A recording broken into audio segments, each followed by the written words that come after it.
जादुई दरवाजा। ओम और सूरज दोनों पड़ोसी होने के साथ साथ बहुत अच्छे दोस्त भी थे।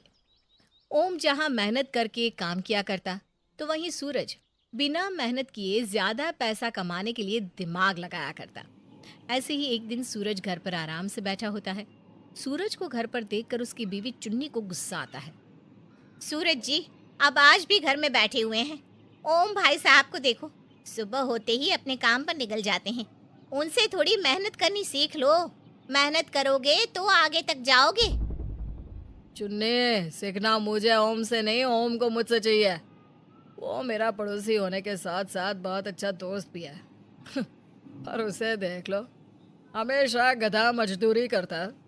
और तो और कोई उसे काम कह देता है तो वो उस काम में जी जान से लग जाता है। तभी तो कह रही हूँ, ओम भाई साहब से कुछ सीख लो। वो आपकी तरह कामचोर या आलसी नहीं है। आप तो एक नंबर की कामचोर और आलसी हैं। बस यही वजह है कि आज ओम भाई साहब के पास काम है और आपके पास कोई काम नहीं। अपनी बीवी की बातें सुनकर सूरज वहां से मुंह बनाकर चला जाता है। वहीं दूसरी ओर ओम हमेशा की तरह जंगलों में लकड़ी काट रहा था और पसीने बहाकर मेहनत कर रहा था। तभी वहां सूरज आता है। वैसे दोस्त, बड़े मन से तुम लकड़ियां काट रहे हो। अब और कितनी लकड़ी रह गई है काटने को? सूरज, मन लगाकर काम तो करना ही पड़ेगा। पापी पेट और बीवी बच्चों का जो सवाल है, मैं तो एक दिन भूखा रह सकता हूँ, पर मैं अपने बीवी बच्चों को भूखा नहीं देख सकता। यह तो तुमने बिल्कुल सही कहा हूँ। अच्छा, मेरे घर में ना लकड़ियाँ खत्म हो गई है और तुम तो जानते हो ना अपनी भाभी का स्वभाव। क्या मैं तुम्हारी इन लकड़ियों में से कुछ लकड़ियाँ घर लेकर जा सकता हूँ? अरे सूरज, ये तो अभी पेड़ से काटी हुई ताज़ा लकड़ियाँ हैं। ये चूल्हे में नहीं जलने वाली। अगर इन लकड़ियों को तुम घर ले गए तो भाभी तुम्हें और खरी खोटी सुनाएगी। तुम एक काम करो, घर जाकर मेरी बीवी बिंदिया से कुछ लकड़ियाँ मांग लो। ये ओम का बच्चा जितना मूर्ख दिखता है उतना है नहीं। अब कैसे इससे लकड़ी लेकर बाजार में बेचूं ताकि मेरी आज की कमाई निकल सके। इस तरह सूरज कुछ समय के लिए वहां से चला जाता है और पूरे रास्ते अपना दिमाग लगाने लगता है कि आखिर वो ओम से उसकी लकड़ियां कैसे ले। अब उसके दिमाग में एक बहुत अच्छा आइडिया आता है और वो दोबारा ओम के पास जाता है। अरे सूरज, तुम फिर से आ गए। मुझसे कोई काम है क्या? हाँ, काम तो है, पर समझ में नहीं आ रहा कैसे और किस मुंह से कहूँ। सूरज, तुम मेरे पड़ोसी होने के साथ साथ मेरे दोस्त भी हो, इसलिए हिचकिचाओ मत और अपने मुंह से ही कह दो जो कहना चाहते हो। ओम, कुछ दिनों से ना मेरी तबीयत बहुत खराब है, जिस वजह से मैं धनराज सेठ के जानवरों को चराने के लिए जंगल नहीं जा पा रहा। घर का राशन भी खत्म होने को है और चुन्नी भी मुझ पर बहुत नाराज हो रही है। अगर आज मैं पैसे लेकर घर नहीं गया ना, तो वो मुझे घर में घुसने ही नहीं देगी।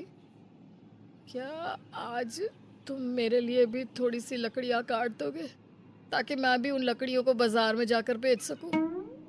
हाँ हाँ सूरज, क्यों नहीं। भला ये भी कोई कहने की बात थी जो तुम इतना हिचकिचा रहे थे। अब शरीफ ओम सूरज के लिए भी थोड़ी सी लकड़ियां काट देता है और दोनों दोस्त उन लकड़ियों को लेकर बाजार जाते हैं। अब ऐसे ही कुछ दिन बीत जाते हैं। एक दिन सूरज की नौकरी चली जाती है, जिसके बाद सूरज ओम के साथ ही उठना बैठना शुरू कर देता है और अपने हिस्से की कुछ लकड़ियां उसी से कटवा कर बाजार में बेच दिया करता। ऐसे ही एक दिन दोनों दोस्त लकड़ियां बेचकर बाजार से घर आ रहे थे। तुम ना सच में बहुत भोले हो। देखो, इस गधे मजदूरी में कुछ नहीं रखा।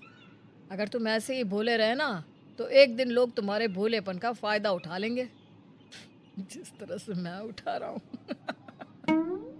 सूरज, आखिर कोई कब तक मेरे भोलेपन का फायदा उठा सकता है और कितना उठा सकता है? वैसे भी मुझे तो मेहनत करने में ही अच्छा लगता है। मुझे आदत नहीं है तुम्हारी तरह शॉर्टकट रास्ते ढूंढने की। इस तरह से दोनों दोस्त जंगल के रास्ते बात करते हुए घर जाने लगते हैं। तभी अचानक से भारी वर्षा होने लगती है। वर्षा होने के कारण दोनों दोस्त छुपने की जगह ढूंढते हैं।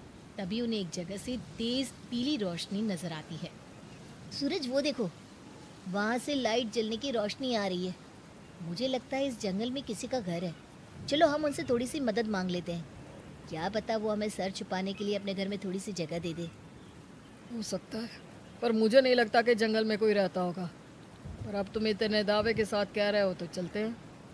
दोनों दोस्त उस तेज रोशनी का पीछा करते हुए उस रोशनी के पास जाते हैं जहां उन्हें कोई घर नजर नहीं आता सिवाय एक दरवाजे के। और उस दरवाजे से ही तेज पीली रोशनी निकल रही थी। दरवाजे को देखकर सूरज के मन में लालच आ जाता है। ओम, मुझे लगता है ये कोई जादुई दरवाज़ा है। हमें इस दरवाजे के पीछे जाना चाहिए। हो सकता है कि इस दरवाजे के पीछे बहुत सारा खजाना हो। पर सूरज, तुम इतने दावे के साथ कैसे कह सकते हो? अगर इस जादुई दरवाजे के पीछे कोई खतरा हुआ तो? दोस्त, अभी हमारे पास सुनहरा मौका है। इस जादुई दरवाजे के पीछे हो ना हो बहुत सारा खजाना रखा है। हम उस खजाने को लेकर रातों रात अमीर बन सकते हैं। अरे सिर्फ पैसों का सोच, खतरों का नहीं। सूरज के काफी कहने पर ओम सूरज के साथ उस जादुई दरवाजे के पीछे जाता है। पर उस जादुई दरवाजे के पीछे काफी अंधेरा होता है। अब दोनों दोस्त अपने फोन की लाइट जलाते हैं और अंदर जाते हैं जहां उन्हें एक बूढ़ी औरत मिलती है। कौन आया है इतने सालों बाद मेरे इस घर में? अम्मा, हम हैं। वैसे आप कौन हो और यहाँ इस जादुई दरवाजे के पीछे क्या कर रही हैं? बेटा, इस जादुई दरवाजे के पीछे बहुत सारा खजाना है। मैं उसकी रक्षा कर रही हूँ। काफी समय से यहीं बैठी हूँ, जिस वजह से मेरी कमर अकड़ गई है और गला सूखता जा रहा है। क्या तुम दोनों में से कोई मेरे लिए पानी ला सकता है? बुढ़िया माँ के कहते ही बिना कुछ सोचे समझे ओम उनके लिए पानी लेने चला जाता है और लालची सूरज की नजरें खजाने को ढूंढने लगती है। मुझे भी इस बूढ़ी औरत की थोड़ी सी सेवा कर देनी चाहिए। क्या पता मेरी सेवा से खुश होकर ये मुझे खजाने का रास्ता बता दे। अम्मा, क्या मेरे लिए कोई काम नहीं है? मैं कब से यहाँ खड़ा हूँ। वैसे भी ना मुझे बूढ़े बुजुर्ग लोगों की सेवा करना बहुत पसंद है।